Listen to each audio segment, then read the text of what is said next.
Hi hello அனைவருக்கும் இனிய மாலை வணக்கம். பாருங்கள், காற்று நம்ம ஊரில் எப்படி அடிச்சிட்ருக்கு பாருங்கள். அங்கே பாருங்கள், கரும்புக்கிட்டலாம் காற்று அடிக்கிறது தெரியுதுங்களா? சவுண்டு நல்லா கேட்குதுங்களா? நம்ம ஊரில் கிளைமேட் பாருங்கள், வானம் கருமேகங்களுடன் சூழ்ந்து கொண்டு வருகிறது. பாருங்கள், நல்லா காற்று அடிக்குது. எப்படி இருக்குது பாருங்கள் நம்ம ஊர் கிளைமேட்டு. இந்த சைடு தான் வானம் ஃபுல்லாகவே மூடியாச்சு, கருமேகங்கள் கொஞ்சம் கொஞ்சமாக மூடி கொண்டுருது. இப்போ பாருங்கள், காற்று எப்படி பலமாக அடிக்குது பாருங்கள் நம்ம ஊரில். இப்போ நம்ம இந்த காற்றோட எங்கே நம்ம போயிட்டுருக்கோம், கீரை பறிக்க தான் போயிட்டுருக்கோம்.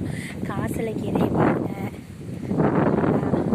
காசலை கீரை பறிக்க தான் நம்ம போயிட்டுருக்கோம். இதை பிடிச்ச கீரை என்ன சொல்லுவோம்? இதை பாருங்கள், இது ஃபுல்லாகவே காசலை கீரை தான்.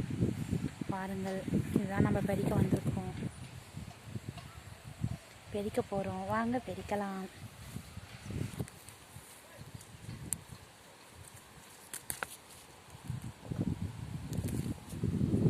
பாருங்கள், அதான் சின்ன அப்டேட் பண்ணலான்ட்டு பக்கெட் எடுத்துகிட்டு வந்திருக்கேன். உங்களுக்கு இந்த வீடியோ பிடிச்சிருந்தா மறக்காம சேனலை லைக் பண்ணுங்கள். இந்த வீடியோவுக்கு லைக் பண்ணுங்கள், நம்ம சேனலை சப்ஸ்கிரைப் பண்ணுங்கள், கமெண்ட் பண்ணுங்கள்.